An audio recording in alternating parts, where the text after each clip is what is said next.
దేవుడు హెచ్చవలసి ఉన్నది, మనము తగ్గవలసిన వారిని ఉన్నాం.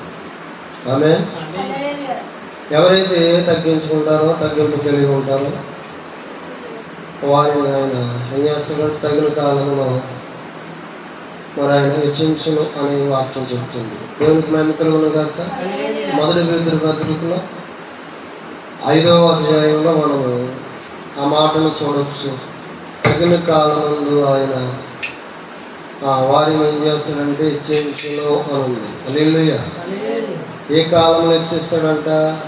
తగిన కాలంలో, తగిన సమయంలో ఆయన వారిని చెప్పండి హెచ్చించును అని చెప్పి మొదటి పేతురు పత్రికలో 5వ అధ్యాయంలో మనం చూసినప్పుడు మనము 6వ వచనం కాంచి ఆ మాటను మనము చూడొచ్చు.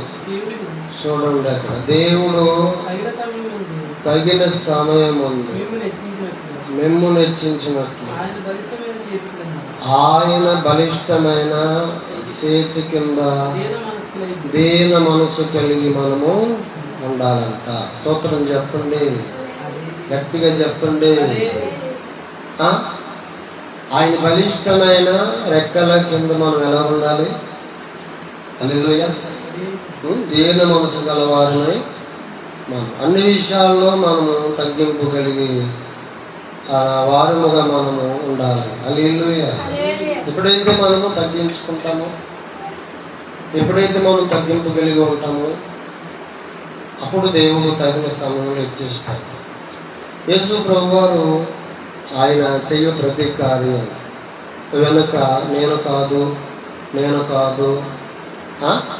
నేను చెయ్యి ప్రతి కార్యాన్ని నాలో ఉండి, నాతో ఉండి, నా తండ్రియే చేసి ఉన్నాడని చెప్పి ఎవరిని చూపిస్తున్నాడంట? ఆయన తండ్రిని, దేవుడిని చూపిస్తూ ఉన్నాడు. దేవునికి మేము కలుగులు కాక.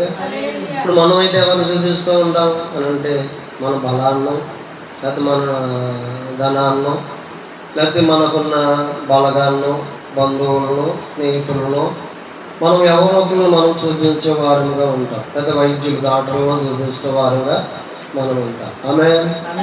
ఈ రోజున మనం మేలు పొందుకున్నా, బలం పొందుకున్నా, ఐశ్వర్యం పొందుకున్నా, ఆరోగ్యం పొందుకున్నా, వ్యాపారం పొందుకున్నా, ఉద్యోగం పొందుకున్నా, మనం ఏ విషయంలోనైనా మనము మరి వర్ధిల్లు వారిని హెచ్చించబడే వారంగా ఉన్నామంటే మరి అది దేవునికి ఆ ఘనత మనం ఇచ్చేవారంగా ఉండాలి.